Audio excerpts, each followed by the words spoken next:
Hey, what's up, everyone? Welcome back to Hustle Footy. It's your boy Ray, and unfortunately, Gio is not able to join us today after picking up a knock this past weekend. But we are welcoming back Mac. Good evening. I had a good time at the Tooth Fairy. Thank you. Welcome back, Mac. Today, we're going to be reviewing this past weekend's action in the Premier League, and we'll also be previewing the upcoming European fixtures in the midweek. Before we get into it, don't forget to follow us on our social media, both on Twitter and Instagram. Our handle is at @houseof_footy. Also, don't forget to rate, review, and subscribe to us. We are on both Spotify and YouTube. Lastly, feel free to get in touch with us via email. We love hearing from you guys, and we want you guys getting involved. Our email is houseoffooty@hotmail.com. But let's get straight into it, Mac. Where else to start but with the title challenge? And not much has changed in terms of the title race as both Arsenal and City won their respective matches. But is there anything we learned from Arsenal's convincing win at Fulham, keeping in mind sort of the last-minute win that they got last week against Bournemouth? I definitely feel like in terms of we've learned a lot from this Arsenal team over these last couple of weeks. I definitely feel like in terms of the squad rotation, the teams, the ability to be able to bring in players and still perform at exceptionally high levels and still have a standard of consistency. I think they're on the bounce, have won five Premier League games straight, which prior to then we were asking some questions in terms of can they sustain this type of title challenge. So I feel like those questions very much have been answered, where even though there might be some in and outs of the team, they still have the depth based off their recent January transfer window signings, and of course the players that they brought in over last summer, where if there is kind of a hiccup, if there is a knock, they can still push through and have enough quality to be able to kind of get over the line. I think the Arsenal of old, even though it's still not been a full season yet, over the last, let's say, 6, 7, 8 years, has been put to bed based off of how they've been performing thus far this season, and especially over the last couple of weeks. So a lot learned from this game for sure. I don't want to say it feels like a new Arsenal, Mac, but there is a new Arsenal player who has been blending in very, very well, I would say. It's obviously Leandro Trossard, and though he joined in January, his 3 assists in this game, it just begs the question: has he been secretly training with this Arsenal team all during the World Cup? Maybe, maybe not. But definitely with this game, even though he wasn't really on the score sheet in terms of goals, he did provide 3 assists for the 3 goals that Arsenal did score. And so let's go straight into the action for the game. I'm just going to quickly mention that there was an own goal by Anthony Robertson that was pulled back for offside. Martinelli, the player that was offside, but even then, the first goal opened the scoring by Gabriel from a corner by Trossard, supplied by Trossard, and the second goal 5 minutes later, just Arsenal rolling on sort of that all offense for this game. The way they were able to draw the Fulham defenders, play out of the back, and like I mentioned in the group chat, Mac, I think one of the goals of the season, with Saliba finding himself under pressure, but using his weak foot, finding a crossfield pass, Xhaka straight onto him being able to take a couple touches before finding Trossard, who does very well to get past a quite good defender, I would say, in Tete. Puts it in. Martinelli at the back post makes it 2-0. Though Anthony Robertson, his own goal was called offside, he did have a major play in this goal, as well as he didn't really do much of a defensive job, I would say, on Martinelli. But hey, that's how Arsenal were throughout the game, and so I guess to ask you, Mac, how have Trossard, the likes of Trossard and Martinelli, really been able to combine and play together to sort of fill in the void left by, firstly, Gabriel Jesus, and more recently, Eddie Nketiah? I think both players have been phenomenal. I do want to touch on the Robinson situation in terms of him secretly supporting Arsenal. I'm definitely all here for it. It kind of reminds me of, do you know how Wayne Rooney, when he went back to Everton, he's like, oh, the whole time I was sleeping in like Everton shorts while I was going to bed. Robertson, he has Arsenal shorts. That let's be safe. It's safe to say that that's 100%, and it's completely okay. Well, why not?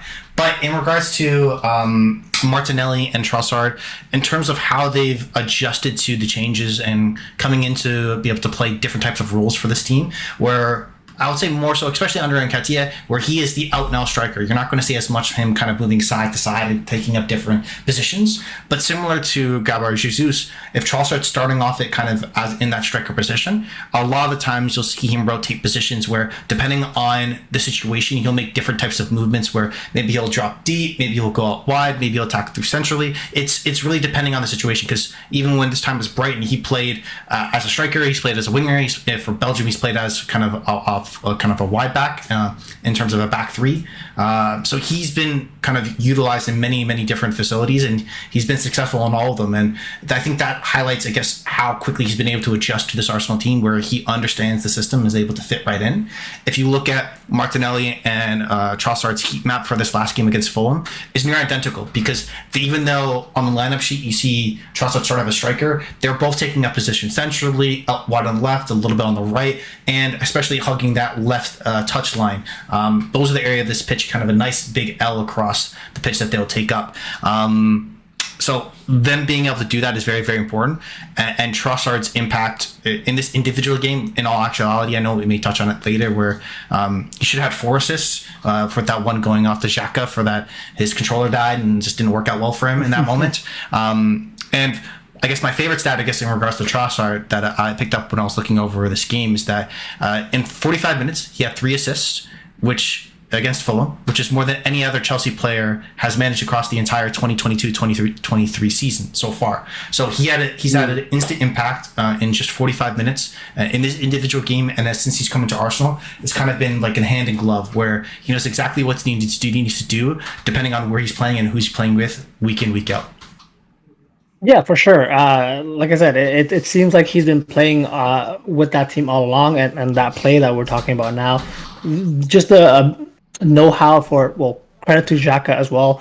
The dummy where he lets it run and then makes the run in behind the defender, where Trossard was able to find him, but he just couldn't sort out his feet. That would have been a nice play as well, and it just goes to show the attacking depth and prowess that Arsenal are rocking with at the moment. But let's talk about a little bit about the third assist as well, where again, it's those 2 players you just mentioned, Martinelli, Trossard linking up, and then Odegaard found at the back post, able to bring it down inside the box, take 3 touches, and then finishing it past Leno.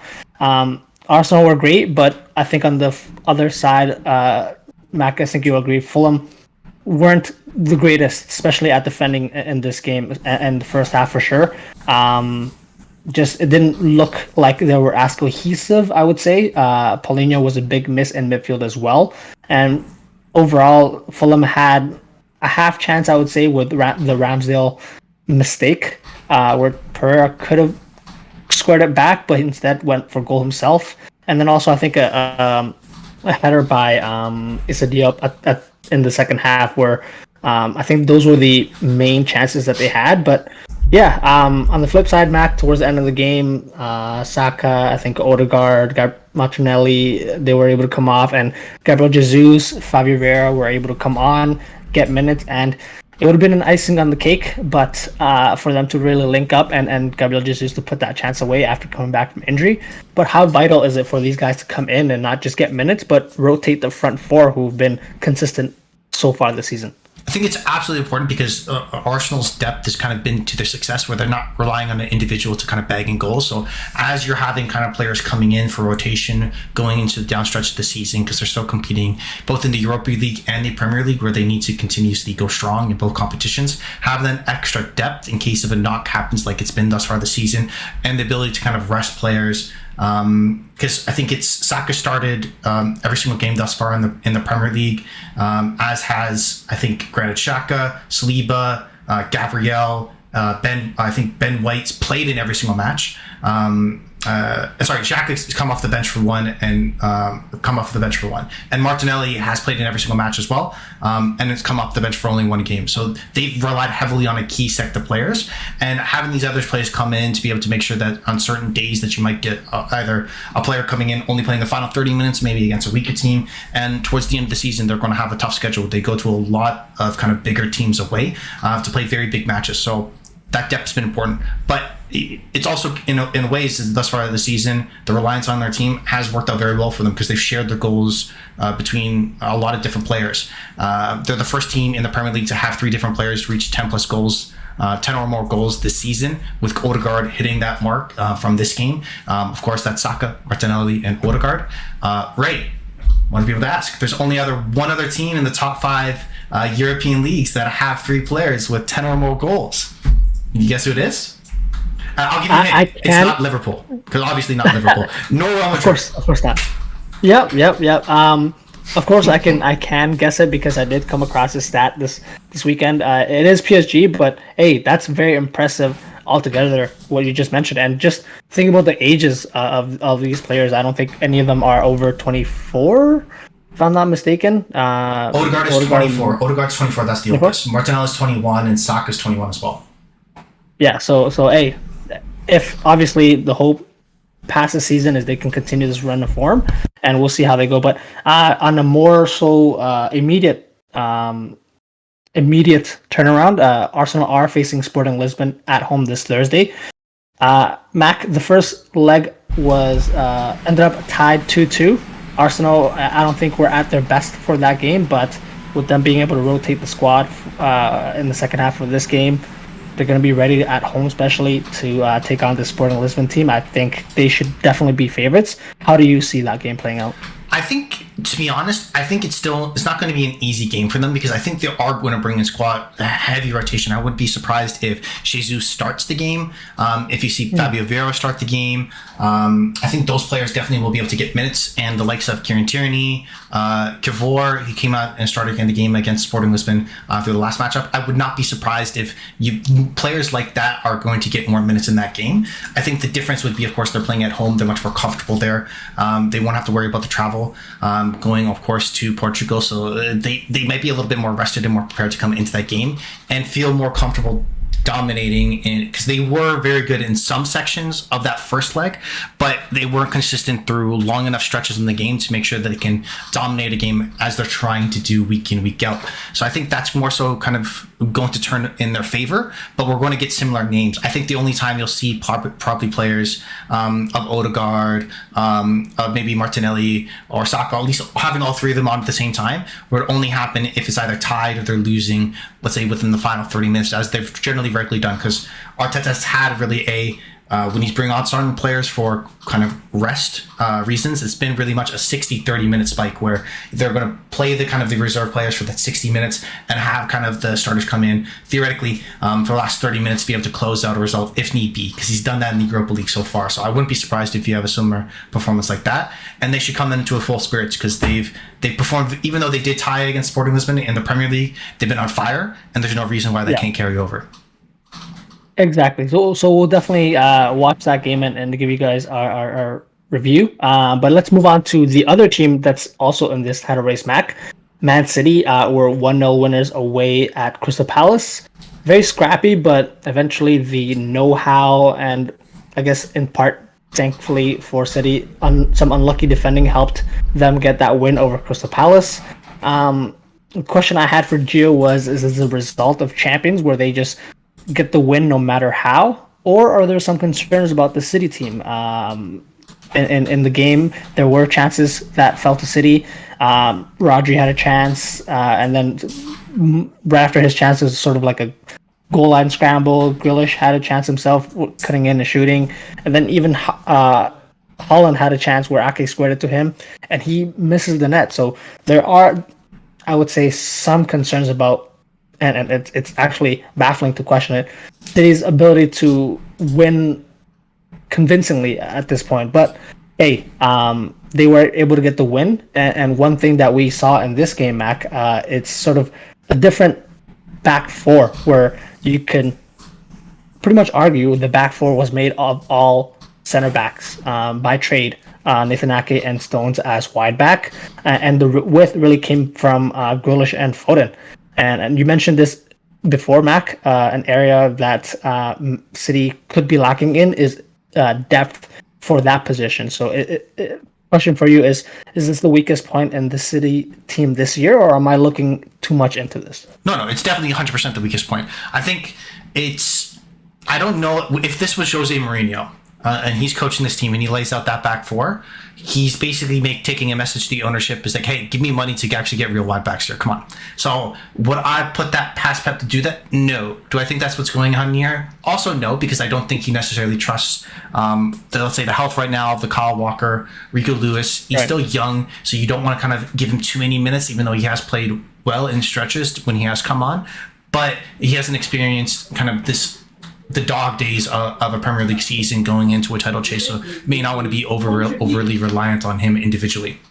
So I definitely feel like, and of course, wide back wise, they've lost Zinchenko to Arsenal. Thank you. And Cancelo is now being upset that he's not getting minutes at Bayern. So it's overall there has been a lot of rotation in those positions, and they haven't brought in the necessary reinforcements to do that. So I think you're spot on with that. What they're lacking. The interesting part though is that you kind of, even though that's the position they're lacking, you get the feeling watching them they're not firing on all cylinders, that they're not the same type of goal that they were. The scary part is in the Premier League, they still lead the entire league in goals. I think it's with 67, if I remember correctly. Yeah, 67 goals. That's still 5 more than Arsenal, who's in second. And in terms of their expected goals, it's 56. So what that means is they're taking more chances than they should in terms of their expected goals. So they're outperforming of how many goals they should score. So they should be doing very, very well there.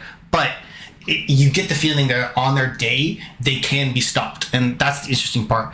I think more so what may happen, and something that's kind of maybe been overlooked because they have still been winning in the Premier League, or at least not losing, because I think they've won 4 of the last 5 games, drawn 1, so they're still in a great run of form. But the question I have, even though and I want to be able to ask you about that, is that what do you think? Because wide backs, I agree, but what do you think is wrong with Kevin De Bruyne? Because he's not playing as regularly for this Manchester City team recently. I don't know if you saw it, but he's come out and said that, I'm still playing very well. I lead the league in assists. Everyone calm down. Everything's okay. But Pep conversely says that I need him to do the simple things. And that's what's going to be able to get us to more success. So he's come out and made those comments, which, again, if you ask me, is he a world class player? Yes. Should he be starting every single game he wants to? Yes. But what do you think that maybe that's the reason why we're not getting that feeling of they can't kind of get like stampede of goals? They're not clearing out teams 6-7-0 week in, week out as they've done the last couple of years in the Premier League. Is that what's wrong, or do you feel like attacking wise there's something else that's missing?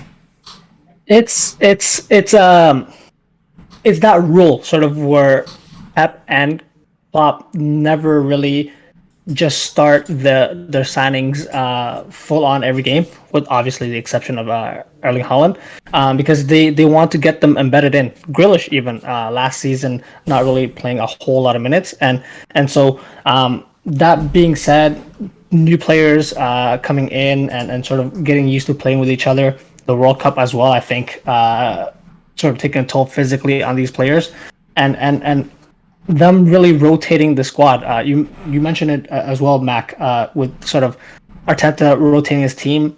Yeah, they will play 60-30, but Pep has oftentimes only made 1 or 2 subs a game, and oftentimes either, if you do that, De Bruyne, Bernardo Silva, and more recently Phil Foden, those types of players will not even touch the field in a game. So sort of the inconsistency in terms of squad selection for week in, week out games, that might have a role in sort of what we're seeing in terms of a quote unquote drying up of goals, if you can say that, even though they're still leading in goals for the league. But that plus right now it looks like, it just feels like as well, City are not firing in all cylinders. Just some plays, the breakdown is happening, whereas before where they were just ruthless and they'll just clean up teams 3-0 by halftime, even some games. So just that's what I think is happening for City, and I'm interested to see how they turn around.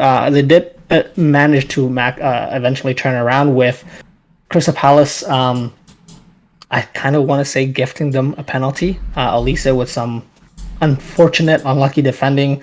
Gundogan fouled inside the box. Haaland converts it, but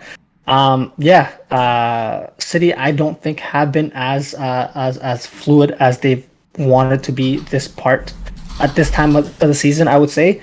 But they are facing RB Leipzig tomorrow, and that is a tie that is still in the balance. I think 1-1 the first leg. How do you potentially see City approaching this game? They're heavy favorites, as they should be, going into that game. I think that they should, in this way, know that they need to clean this team out in terms of kind of dominating the scoreline. I wouldn't be surprised if they have kind of adjustments in terms of how their team is going to be able to play, in terms of who will be a part of a starting lineup. I think they'll go much more in attacking sense and try to be able to see if they can exert their will more so what they did in the reverse fixture. Because if I recall correctly, they had a lot of possession, but there wasn't a lot of clean cut chances. Where even in this Crystal Palace game, I felt like they played better offensively in the final third, even though they weren't able to put the same amount of way.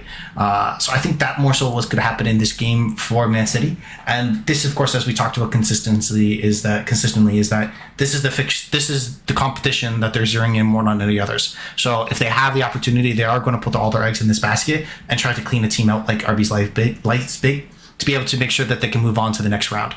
I do want just to kind of mention in regards to the Crystal Palace team is that I know that we kind of just wrapped up this game, but just to quickly note down in terms of their performance, they need to start performing a lot better because they're being in a position right now where they're further kind of nosediving into the relegation battle. I think they have lost 10. They have not won. They're winless in the last 10 games. The only team now that Chelsea, of course, won, not picked up a win in the Premier League thus far in 2023. So they need to shape things around. Vieira is a great manager. I'm sure that they'll figure it out, but they need to start changing things soon.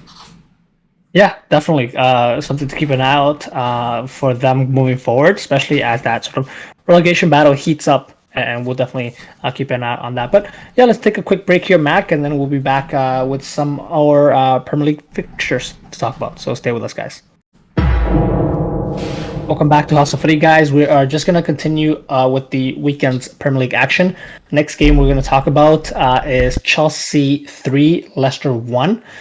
This was a very, very fun one to watch, Mac. I think it was a very open game with chances for both teams in the first half. Firstly, from Chelsea, they were opening up the scoring through Chilwell. Koulibaly, out of all people, their centre-back, puts in... I wouldn't really say he lofts the ball in towards the back post, and Chilwell does very, very well to volley it past Ward in net, and that makes it 1-0. And then we had chances from both teams. Marte with a point-blank miss. Havertz finds Felix, who hits it off the post. Dewsbury Hall with a shot that was deflected off of Koulibaly. Chances were coming from both teams. And then on the flip side, Leicester were able to equalize. Daka finding himself in some space, cutting inside, and then smashing it past Kepa. But for me, one of my favorite goals, because it's one of my favorite players, Mac, Enzo Fernandez finds Kai Havertz right before halftime with that sort of scoop pass, and then Havertz with the how do I say this? Just a little dink finish. I had to look it up, Mac. That's what we call mulberry silk. And what I mean by that is that is the finest quality of silk in the marketplace. Because I thought that was a very, very, very nice goal. But Mac, what were your thoughts? Because at half it was 2-1 Chelsea. It could have been more for Chelsea, but also it could have been tied or even Leicester taking the lead. So it could have really been either way. What were your takeaways from this game, even past that? I think the interesting part for me in terms of individually of how Chelsea have played, I think the big change for me in going into this game is that Mykhailo Mudryk, their signing coming on, he really has kind of played most of his time at a professional level, isolated on the left wing, taking players on, trying to beat them one-on-one, where it switched over and he played essentially as a striker with both Havertz and Joao Felix kind of tucked in behind them. I would argue more so in more of a natural position for them, but moving him out of position. I thought in certain moments he looked really, really good. He was very, very good on the ball and allowed a different type of threat to be able to get into behind players for both Havertz and Joao Felix to be able to link players with, for him to feed through balls in behind, as well as that's going to create space more so for them to be able to interchange passes between themselves versus having kind of a one-sided winger where if they can kind of take that winger out of the game, they can more so kind of just deal with the front in front of them, and Joao Felix and Havertz might not be able to find the space that they're looking for. So I thought individually that's a lot of the change that they've made, as well as having a player like Ben Chilwell come on, have a great impact, because arguably he's the best, I think, naturally wide left back England has for their national team, and one of the best in the Premier League. So him playing key minutes there and not playing in a traditional flat back four, which Graham Potter has tried to do in more of a traditional kind of wing back position. I think that really brings out the best of his play. So you can still get that width from players like that on at least one side of the pitch, even though Loftus-Cheek, until Reece James comes back, is able to take up the other hole on the other side. So I think that was the big takeaway for me, is where they did look very aggressive offensively. They were able to create a lot of chances where Chelsea haven't done that over the last couple of games, where they might have one or two and they could scuff at them. This time they created, I would argue, 8 or 9. Even though they did scuff at a couple, to be completely fair, they had enough to be able to get over the line. So I think that's the big change for me in terms of what they did offensively. The interesting part, though, is that you can still see the enigma of this team. I know you love this player, and so do I. The enigma that is Joao Felix, where for example, the one opportunity he had, he was out on a breakaway, clean, great touch to be able to tee himself up.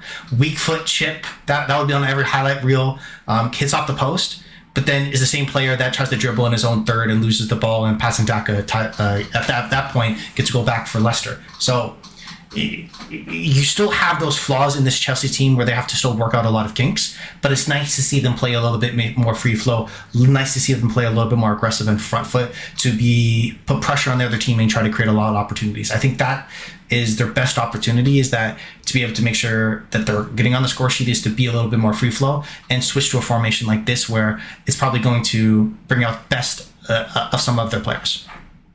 That's a great shout, yeah. And I love that you mentioned the switch in formation, because, as we know, Potter has really come under pressure with sort of his team selection, him really tinkering with back four, back three, and sort of seeing how he can fit his best players on the field, which, hey, now we've seen Wesley Fofana start a couple games, Koulibaly playing a couple games back-to-back.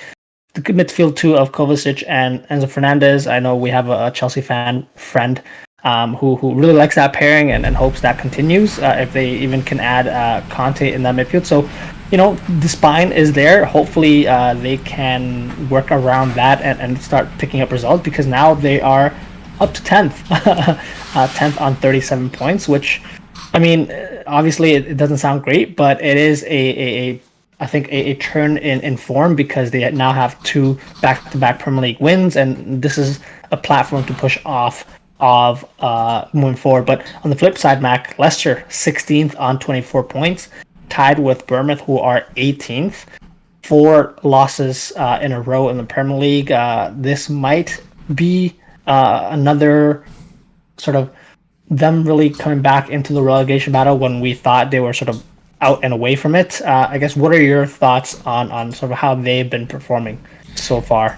It's weird, because for them, they're not in the same bucket for me as the West Ham, where I feel like they've just kind of been done out, where there's reasons why that they haven't been performing as well. Not to that same degree, but I feel like they're similar in terms of their performances, where in certain games they look like a very, very competent team. I think the biggest difference for them is the amount of games James Maddison played. This season hasn't been as many. And if you look kind of the split between expected points, I think if you average out the points, the games that he's played, that he hasn't played, it's less than half a point a game, which of course you get 3 points from a win. So it's very, very unlikely they're going to win if he doesn't play. And I think if he does play, they're averaging almost 2 points per a game. So they, in all likelihood, are going to win half the games he plays. So he's so vital for them, and he's picked up a lot of knocks this year, and he's an often knocked player. And they haven't really done enough around him, I would say, to be able to be continually successful if he's not playing at his best. Like, Daka's worked on occasion. Iheanacho has had great moments, but then also great kind of off chances, horrible games where he's probably the reason, if he just does what an average striker does, puts a couple goals away, they're in better position. So I feel like it's tough, and it's been a very poor run of form. I think they are in danger of potentially going down, so they need to be able to pick things up quick. But they're right now tied for the most losses in the Premier League, where they're conceding far too many goals. They're at 16 losses. That's tied with Southampton. And if you're tied with Southampton on anything, that's as bad as you can get. It's like very much for when I'm thinking about the NBA, whenever I see a team stat that says, oh, they're 26th in something, that just means you're last because there's 4 teams taking. Yeah. Like you that's piss poor. So for me, it's very poor from what Leicester have done thus far. And I think a player like Iheanacho, like I had mentioned, needs to be able to be in better form. Harvey Barnes needs to be in better form for them to be able to make sure that they can close out and still have it, make sure that they stay up in the Premier League for the next year. Yeah, definitely something to keep an eye out. But let's move on, Mac, to another game, another team that picked up a very important win. Spurs 3, Nottingham Forest 1. And after the comments from Richarlison midweek, Mac, we all saw it.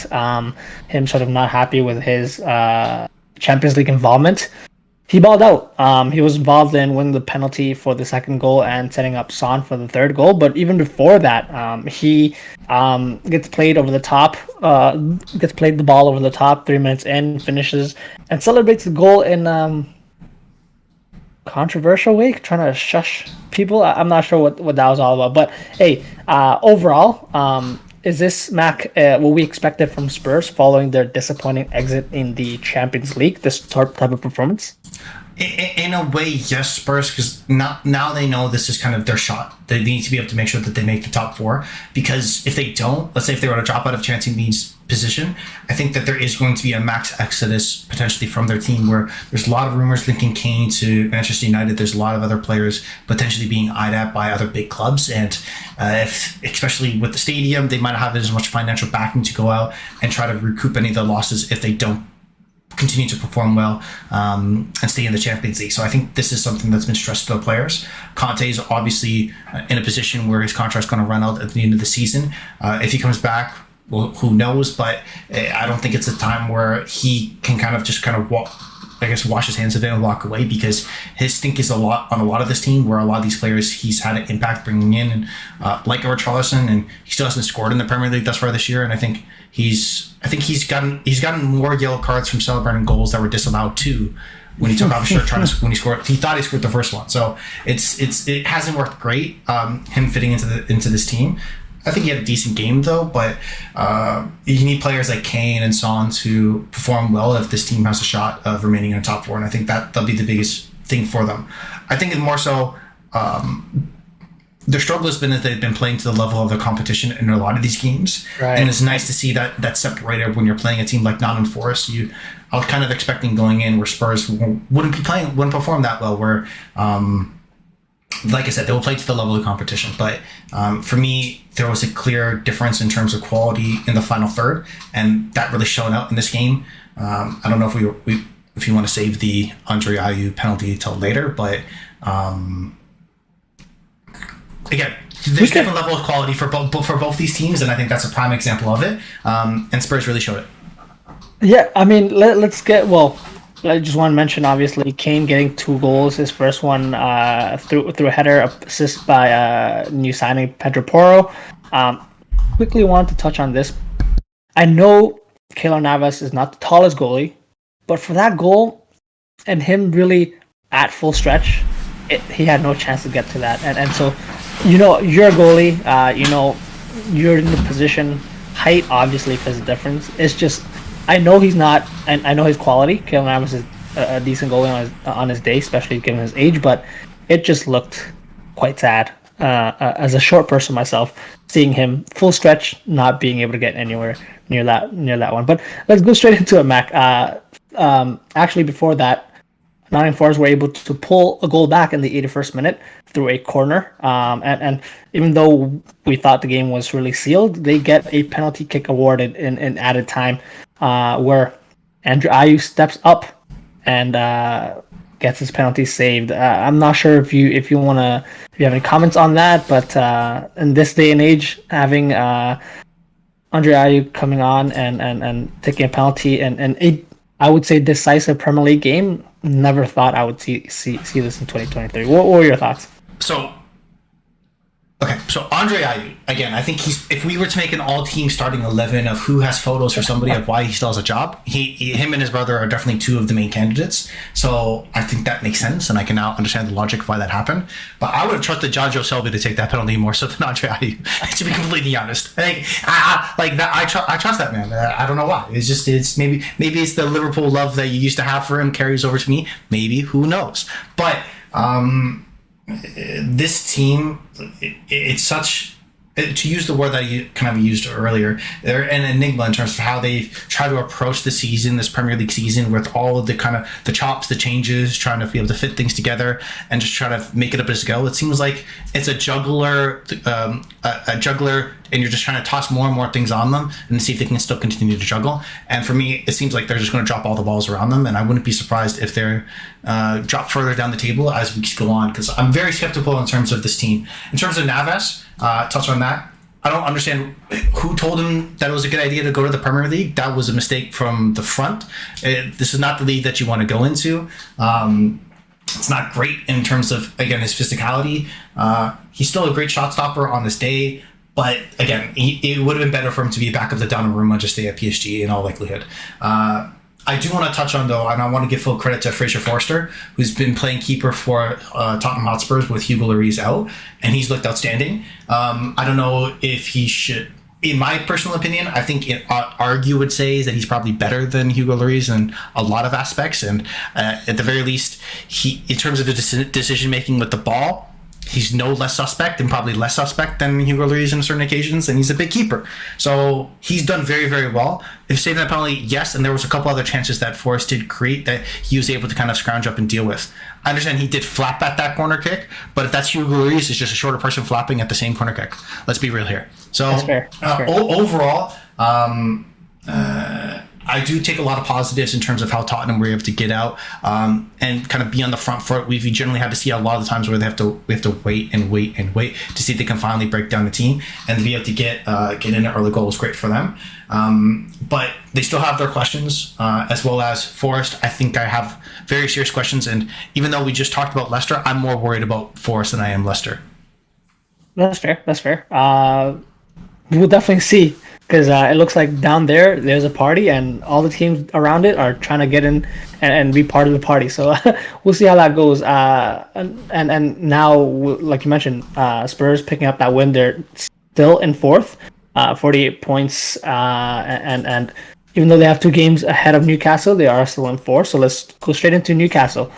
They were hosting Wolves this past weekend, and I guess we got to start straight from the penalty shout, Mac. How was Pope not sent off for that challenge between him and I think it was Jimenez, who was the striker going through? I had a question for Gio. Was this the referees really feeling sorry for Pope since he wasn't able to play against Manchester United in the EFL Cup final? Because I think that should have been a penalty, and if that is a penalty, grounds to have him sent off, I think, are very, very, very fair. What do you think? Yeah, absolutely. If it's a penalty, he has to get sent off. I do differ with you in terms on if it's a penalty. I lean more towards no. My hot take: Jimenez was already going down, and Pope did hit him 100%. But I think Jimenez was going down because if you watch the touch that he has on the ball, it's horrendous. And I think if it's any striker other than Neil Mope, I'm going to go with, that's in that situation, probably has a bit of a first touch where they don't have to go down, and he could have just easily slotted that into the back of the net. Because even, to be honest, if Jimenez still picked up the ball and he still got to it, would he have missed the net? Probably 50-50, I'll be honest with you. I don't know. I don't trust him that much. I'm just saying, it is what it is. But I do think that's... I think it's a little bit harsh on Pope from where you're coming from, but I do see it. For me, it's more 50-50. Is he going down first before Pope made contact? It's in and around the same timeline. But this is kind of this one area of weakness, and I guess why he isn't an England kind of starting keeper. If you ask purely a shot stopping, kind of dealing with crosses, that type of stuff, the physicality of the game, top tier, arguably one of the best in the world. But the decision making on the ball with his feet is so horrendous where it puts him in positions like this, and it's not just the first example that we have. And that's why in some ways he's more fitted to be on a team with a Sean Dyche, that type of manager, versus maybe a manager that wants to play more expensive football. But even in this game, we saw great examples of him making phenomenal saves. So the one where it comes to me, I think when Trippier heads it straight down the middle, and a Wolves player tries to shoot it down low, he's a very big guy, gets down very, very quick, makes a very clean save. But on that individual instance, it's a little more 50-50 for me, to be honest. Yeah. That's fair. And I think that was Moutinho who was the player that had, I think, that half volley and great stop for sure.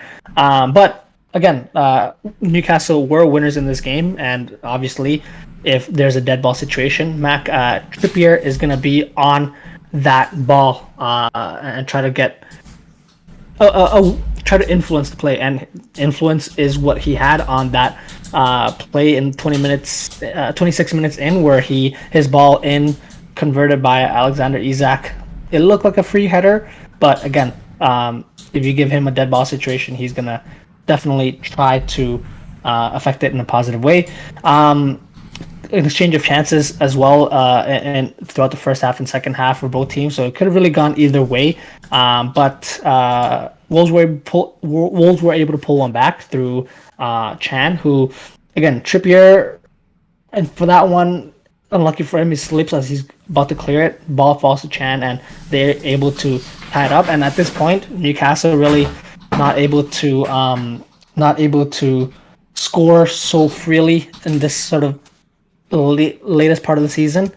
Hey, Almagad came through. I think trying to do his best Anthony impression with that cutting in and shooting. What did you think, Mac? Incorrect. Anthony tries to do an Almagad impersonation. You have it the wrong way around. Who has more Premier League goals?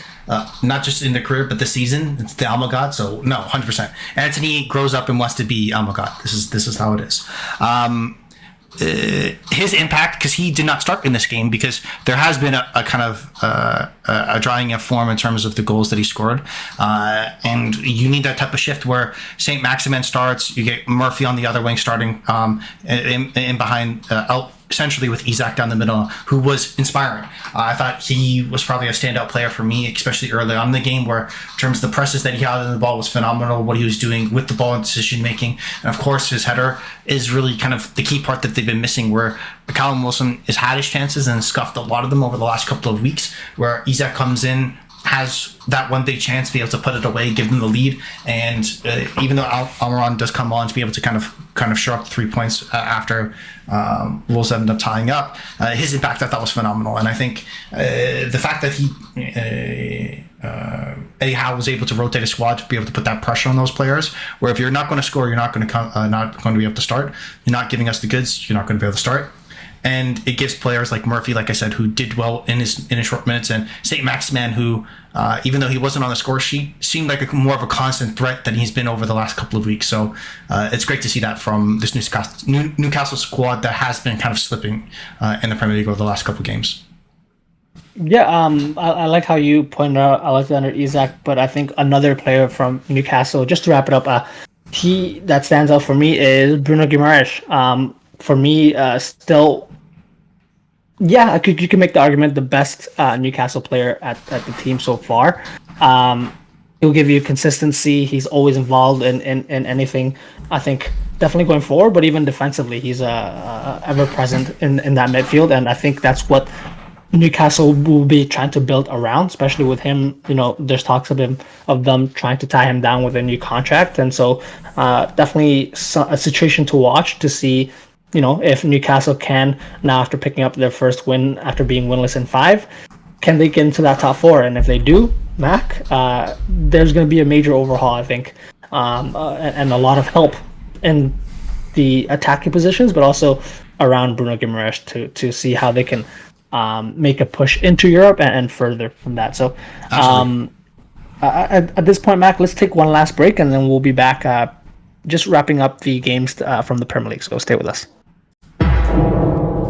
Welcome back to Hustle Footy, guys. We are going to finish off today's podcast, wrapping up 2 more Premier League games. The first one being Bournemouth 1, Liverpool 0. And Mac, that big result for Liverpool against Man U seems like an anomaly. Liverpool, this game looked very much Like they overperformed in the game against Man U, but now are back to what they've been this far this season.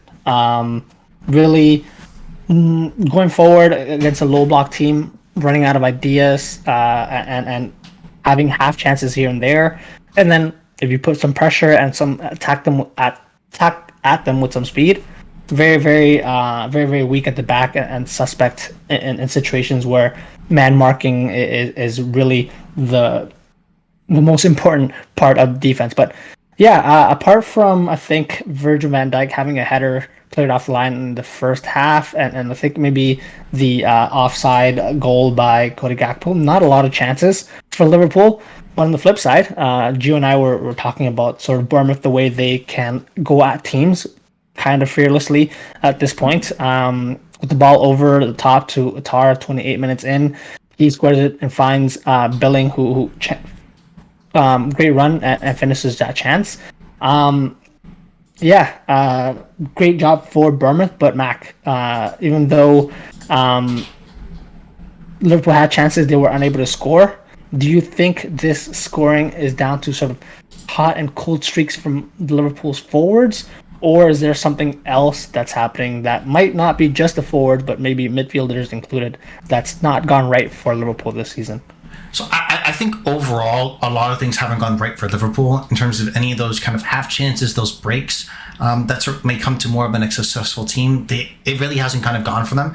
If you look just down at the traditional stats, I think they had almost 70% possession, over 81% pass accuracy, expected goals 1.7. Of course, they didn't score. So they had, in terms of overall, if you look at it, a decent game. And if they're performing up to their normal abilities, and then you would overshoot the expected goals, they win this game 2-1. I think that's more so the outline we would have taken. And even without the penalty, I would argue to say, I think the main difference for me in this Liverpool team has been the changeovers. There's been a lot of kind of rotation in the squad, new players coming in.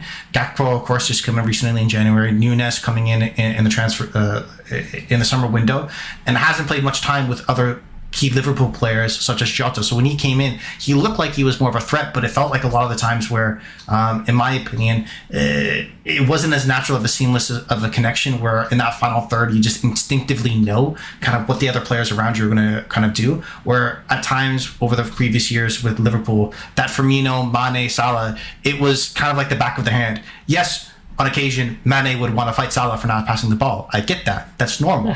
But they would know what they're expecting from their teammates around them. And that consistently starting 11 for Liverpool was just that, as consistent as you can be. Whereas now there's been a lot more chops and changes, a lot more rotation in the squad, where those moments that kind of those moments of chemistry really haven't shown through. And to be able to kind of drag them over a line where they can outperform some of these underlying stats. I think that's more so the difference, where this team is trying to be reshapen. It's trying to be kind of rebuilt on the fly. And of course, in the Premier League, that really doesn't have an extended break other than the summer transfer window, which already can be impacted by international tournaments. It's really hard to do that. So I still think they have a long way to go in terms of the final form of where they need to be to kind of reascend. But overall, I do argue that they had enough chances in this game if we get a regular Liverpool where they would come out on top.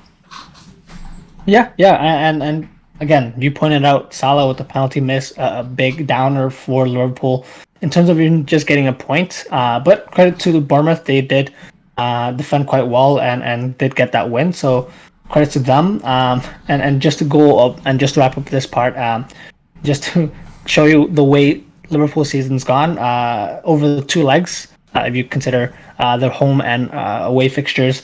Liverpool are winning this 9-1 on aggregate, obviously with the 9-goal first game. And if you ask anyone, hey, if the aggregate score was 9-1, who do you think won the games? You would obviously think Liverpool, but hey, that's just the way this season's gone for Liverpool. So we'll definitely keep an eye out for what they do, especially in the short term, Mac, because they do have Real Madrid coming in on. They have to travel to Madrid actually on Wednesday, and that's another stern test. Quickly, Mac, what are your predictions for this game? Very low, very as low as they could go. So anything is a positive. I really think you take from that. I wouldn't be surprised. I don't think they'll go in the intention, of course, to kind of shut up shop and not lose from minute one. I don't think if they start that minute 5, would I be surprised? No, absolutely not. I think that this very much is just kind of get out with clean bill of health, be in a position. If you put up a fight, that's great, kind of for the morale of the team. They're going to want to come in and be able to put some effort because they do have a lot of pride in the squad in terms of how well they've done in the Champions League over the last couple of seasons. So I think that there will be still that mentality. Do I think it'll be enough to get them over the line? No. But I still feel like they want to come out and put some sort of performance for the fans, for the statement to kind of even rebound off of this most recent disappointing result.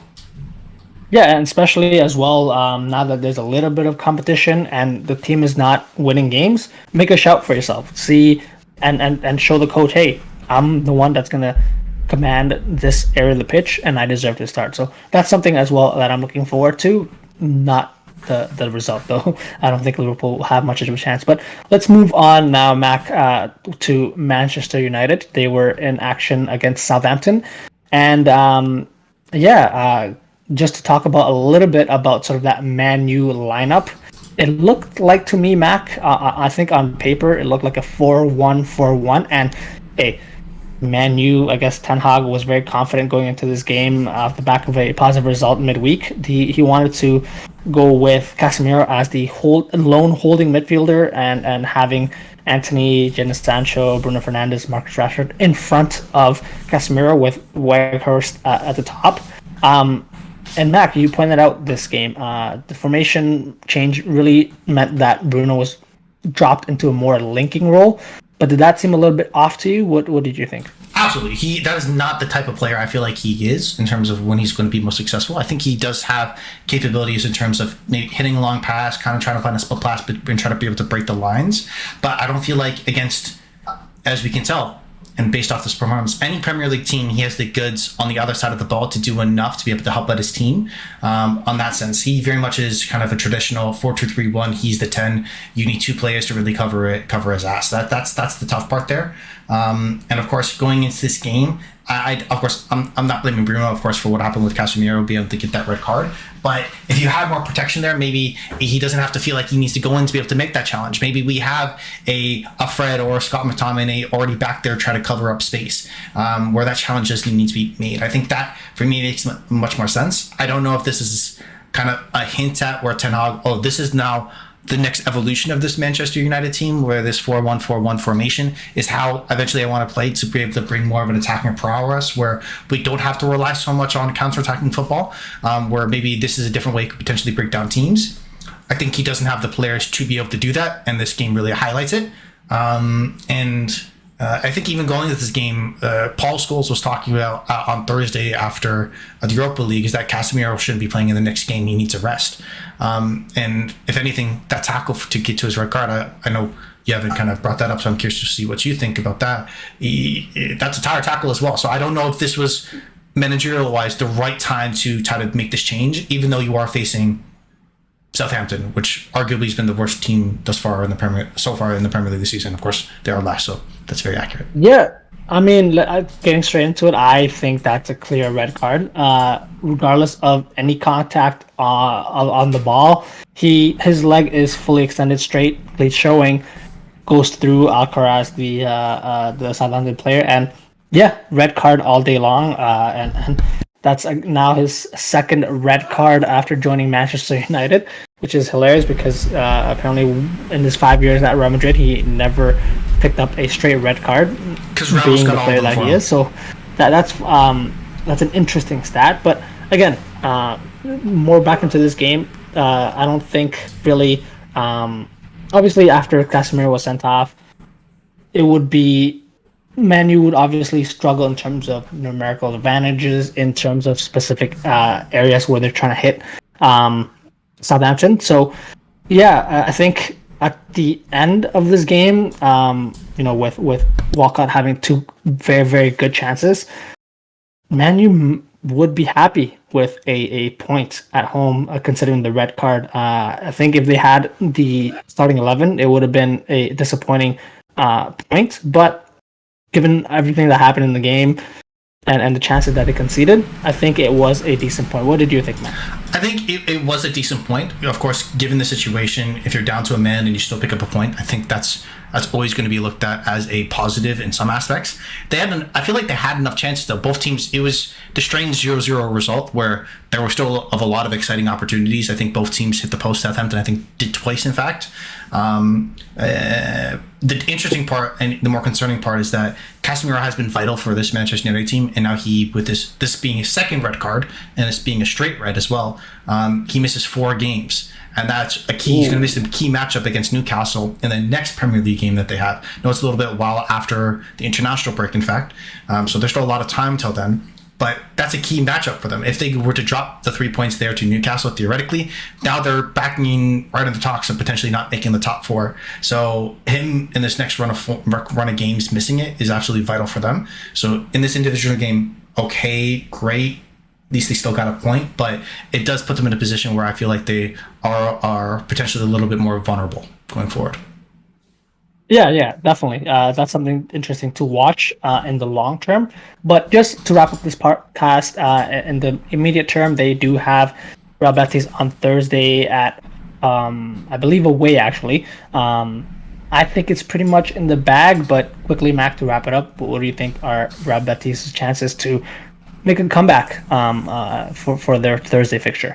I think they're more likely to come back than Liverpool is to Real Madrid, but not by a whole lot. I think you're in the same ballpark there, and I think this is a benefit to them as well, as because I think for Manchester United, if I recall correctly, correct me if I'm wrong, I don't know if you have it up for them as of right now, but their next Premier League game, it's actually not for a while because they have the FA Cup. I think it's this coming weekend, if I remember correctly. It's not a Premier League game for them. Do you know that off the top of your head by chance? Just quickly checking that now. They do have a FA Cup quarterfinal against Fulham in the weekend. And then it's the international break right after that. So right. I think this does give them position. If they're going to competing on all fronts, they're going to kind of put their eggs now. Okay, we've wrapped up the Europa League. Let's get these people in. Let's get the squad rotation in. I wouldn't be surprised actually if maybe even Casemiro does play because he's eligible, but he's ineligible, if I think I understand correctly, for the FA Cup match. So allow him to be able to play there, have more of a squad rotation around him, and then going into the FA Cup match, this is kind of where we're going to focus on prior to the international break. So I think that's much more with the game plan, where they have it a little bit more laid out, where they can be more comfortable and still be in a position to compete on multiple fronts. So I would not be stressed about this whatsoever if I'm Manchester United, at least until, of course, we come back and start worrying more so about what's going to happen in the coming up Premier League games for them. Yeah, because after the international break, it's the home leg stretch of the season, and everything is going to be watched very carefully. So on that note, guys, we're going to conclude our podcast for today. If you like what you heard, please like and subscribe to us on our social medias. That's at @house_of_footy.